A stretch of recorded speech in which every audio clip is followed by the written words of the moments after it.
আসসালামু আলাইকুম। সবাইকে স্বাগত জানাচ্ছি আমার দেশ আজকের বিশ্বে।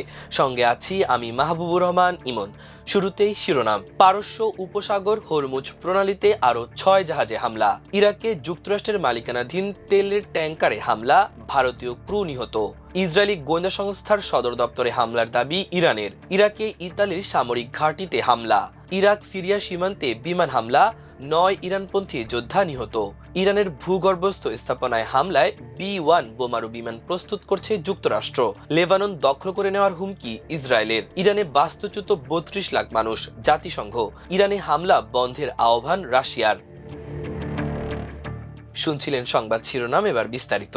পারস্য উপসাগর ও হরমুজ প্রণালীতে আরও ৬ জাহাজে হামলার খবর দিয়েছে আন্তর্জাতিক গণমাধ্যমগুলো। যুক্তরাষ্ট্র ও ইউরোপের সঙ্গে সংশ্লিষ্ট জাহাজগুলোর ওপর সাম্প্রতিক এই হামলা ইরান যুদ্ধের এক বড় ধরনের বিস্তার হিসেবে দেখা হচ্ছে। যুদ্ধ শুরুর পর থেকে এ অঞ্চলে মধ্যপ্রাচ্যে হামলার শিকার হওয়া জাহাজের সংখ্যা দাঁড়িয়েছে অন্তত ১৬টিতে। গত ২৮ ফেব্রুয়ারি ইরানে যুক্তরাষ্ট্র ও ইসরায়েল হামলা শুরু করার পর থেকে পারস্য উপসাগর ও সংকীর্ণ হরমুজ প্রণালীতে নৌযান চলাচল প্রায় স্থবির হয়ে পড়েছে। গণমাধ্যমগুলো জানায়, ইরাকের জলসীমায় তেলের ট্যাঙ্কারে বিস্ফোরক বোঝাই ইরানি বোটের হামলায় গতকাল বুধবার এক ক্রু সদস্য নিহত ও ২টি জাহাজ ভস্মীভূত হয়েছে।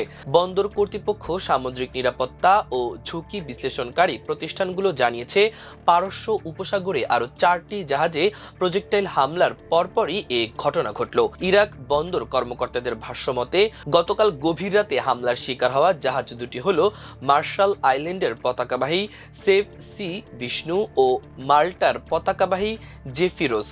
জাহাজ দুটি ইরাক থেকে জ্বালানি পণ্য বোঝাই করছিল।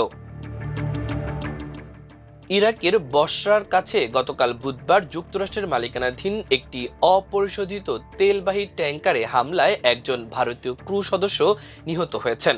বাগদাদে অবস্থিত ভারতীয় দূতাবাস এ তথ্য নিশ্চিত করেছে। সামাজিক যোগাযোগ মাধ্যম এক্সে দেওয়া এক পোস্টে দূতাবাস জানিয়েছে, মার্শাল আইল্যান্ডের পতাকাবাহী সেভ সি বিষ্ণু নামের ওই জাহাজে আরও ১৫ জন ভারতীয় ক্রু ছিলেন। তাদের নিরাপদ স্থানে সরিয়ে নেওয়া হয়েছে। দূতাবাস আরও জানায়, তারা উদ্ধার ভারতীয় নাবিক ও ইরাকি কর্তৃপক্ষের সঙ্গে নিয়মিত যোগাযোগ রাখছে এবং প্রয়োজনীয় সব ধরনের সহায়তা দিচ্ছে। ইসরায়েলি গোয়েন্দা সংস্থা শিন বেটের সদর দপ্তর এবং বিমান ঘাঁটিতে ড্রোন হামলা চালানোর দাবি করেছে ইরান। বৃহস্পতিবার ইরানের সামরিক বাহিনীর এক বিবৃতিতে ওই হামলা চালানোর দাবি করা হয়েছে। বিবৃতিতে বলা হয়েছে, ইরানের সামরিক বাহিনীর সদস্যরা ড্রোন ব্যবহার করে ইসরায়েলের ২টি বিমান ঘাঁটি এবং তেল আবিবে অবস্থিত ইসরায়েলি গোয়েন্দা সংস্থা শিন বেটের সদর দপ্তরে হামলা চালিয়েছে। ইরানের রাষ্ট্রীয় বার্তা সংস্থা IRNA বলছে, এই হামলায় ভূমধ্যসাগরীয় উপকূলীয় শহর ইভনের পশ্চিমের পালমাহিম বিমান ঘাঁটি এবং দক্ষিণ ইসরায়েলের ওভদা বিমান ঘাঁটিকে লক্ষ্যবস্তু করেছে বিপ্লবী গার্ড বাহিনী।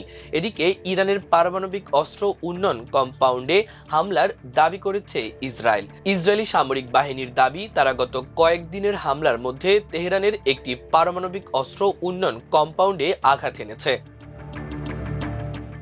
ইরাকের কুর্দিস্তান অঞ্চলে একটি ইতালীয় সামরিক ঘাঁটিতে হামলার ঘটনা ঘটেছে। ইতালির পররাষ্ট্রমন্ত্রী আন্তোনিও তাজানি সামাজিক যোগাযোগ মাধ্যম এক্সে দেওয়া এক পোস্টে এ তথ্য নিশ্চিত করেছেন। ইরবিল শহরে হওয়া এই হামলার তীব্র নিন্দা জানিয়েছেন তাজানি। তবে এই হামলার পেছনে কারা দায়ী সে বিষয়ে কোনো পক্ষের নাম উল্লেখ করেননি তিনি। তাজানি জানান, ঘাঁটিতে থাকা সব সেনা সদস্য নিরাপদ রয়েছেন। ইরাক সিরিয়া সীমান্ত এলাকায় বিমান অভিযান চালিয়েছে ইসরায়েল। এতে নিহত হয়েছেন ৯ জন ইরানপন্থী যোদ্ধা এবং আহত হয়েছেন আরও ১০ জন। ইরাকের নিরাপত্তা বিভাগের ২ জন জ্যেষ্ঠ কর্মকর্তার বরাত দিয়ে এক প্রতিবেদনে এ তথ্য জানিয়েছে AFP। কর্মকর্তারা বলছেন, নিহত এবং আহত ব্যক্তিরা হারকাত আনসারাল্লাহ আল আওফিয়া নামের একটি সশস্ত্র রাজনৈতিক গোষ্ঠীর সদস্য। এই গোষ্ঠীটি ইরানের মদতপুষ্ট এবং তেহরানে ক্ষমতাসীন ইসলামী প্রজাতন্ত্র সরকারের প্রতি অনুগত। ইরাক সিরিয়া সীমান্তের যে এলাকায় বিমান অভিযান চালিয়েছে ইসরায়েল, সেখানে হারকাত আল আওফিয়া এর ঘাঁটি ছিল। ইরাকি কর্মকর্তারা আরও জানিয়েছে, সামনে নিহতের সংখ্যা আরও বাড়তে পারে, কারণ যে ১০ জনকে আহত অবস্থায় উদ্ধার করে হাসপাতালে পাঠানো হয়েছে তাদের মধ্যে কয়েকজনের অবস্থা আশঙ্কাজনক।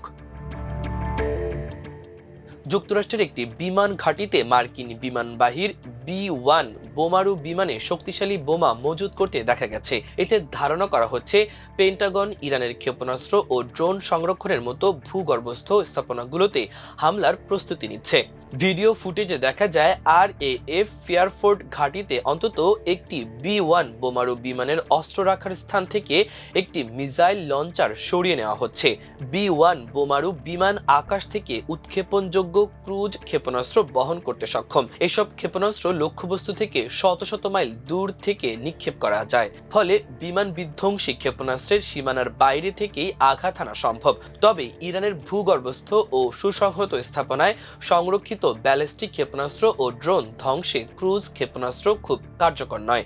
এদিকে খবরে বলা হয়েছে যুক্তরাজ্যে থাকা B-1 বিমানে জয়েন্ট ডাইরেক্ট অ্যাটাক মিউনিশনস বোমা মজুত করতে দেখা গেছে। এই বোমা নিক্ষেপ করতে হলে বিমানের লক্ষ্যবস্তুর প্রায় 25 মাইলের মধ্যে থাকতে হয়, ফলে বোমারু বিমানকে লক্ষ্যবস্তুর কাছাকাছি এমনকি ইরানের আকাশসীমার ভেতর পর্যন্ত নিয়ে যাওয়ার পরিকল্পনার ইঙ্গিত পাওয়া যাচ্ছে। লেবানন দখল করে নেওয়ার হুমকি দিয়েছে ইসরায়েলের প্রতিরক্ষামন্ত্রী ইসরায়েল কাটজ। তিনি বলেছেন, লেবানন থেকে হিজবুল্লাহ ইসরায়েল লক্ষ্য করে হামলা চালাতে থাকলে লেবাননের ভূখণ্ড দখল করে নেওয়া হবে। ইসরায়েলের প্রতিরক্ষামন্ত্রী বলেন, তিনি লেবাননের সরকারকে চূড়ান্ত সিদ্ধান্ত জানিয়ে দিয়েছে হিজবুল্লাহ যেন ইসরায়েলে আক্রমণ করা বন্ধ করে। তা না হলে ইসরায়েলের সামরিক বাহিনী লেবাননের ভূখণ্ডে আক্রমণ করবে এবং দখল করে নেবে।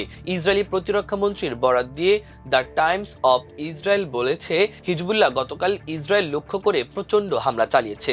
ইসরায়েল কাটজ বলেন, তিনি লেবাননের প্রেসিডেন্টকে সতর্ক করেছেন, যদি লেবানন সরকার না জানে কিভাবে নিজেদের ভূখণ্ড নিয়ন্ত্রণ করতে হয়, হিজবুল্লাহকে ইসরায়েলে হামলা চালানোর থেকে নির্বৃত্ত করতে না পারে, তাহলে লেবানন দখল করে ইসরায়েলের সঙ্গে জুড়ে নেওয়া হবে। ইরানে যুক্তরাষ্ট্র ও ইসরায়েলের হামলা শুরুর পর 32 লাখ মানুষ বাস্তুচ্যুত হয়েছে। জাতিসংঘের শরণার্থী বিষয়ক সংস্থা UNHCR এই তথ্য জানিয়েছে। সংস্থাটি বলছে, সারা দেশে বাস্তুচ্যুত পরিবারের ওপর চালানো প্রাথমিক এক জরিপের ভিত্তিতে তারা এই হিসাব তৈরি করা হয়েছে। এক বিবৃতিতে UNHCR বলেছে, যুদ্ধ চলমান থাকায় বাস্তুচ্যুত মানুষের সংখ্যা আরও বৃদ্ধির আশঙ্কা রয়েছে। এটি মানবিক চাহিদার এক উদ্বেগজনক চিত্র তুলে ধরছে।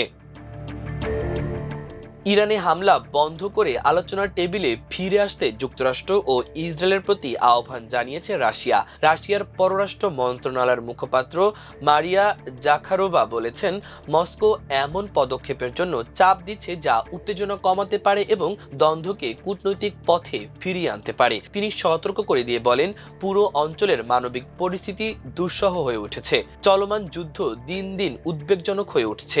এদিকে রাশিয়ার রাষ্ট্রীয় মালিকানাধীন প্রতিষ্ঠান রোসাটম মার্কিন ইসরায়েলি হামলা সত্ত্বেও ইরানে থাকার সিদ্ধান্ত নিয়েছে। রোসাটমের প্রধান অ্যালেক্সি লিখাচেভ এ কথা বলেছেন। প্রিয় দর্শক, আমাদের আজকের বিশ্বের আয়োজন এ পর্যন্তই। সবাই ভালো থাকুন, সুস্থ থাকুন, আমার দেশের সঙ্গেই থাকুন। নিউজটি ভালো লাগলে চ্যানেলটি সাবস্ক্রাইব করুন। আল্লাহ হাফেজ।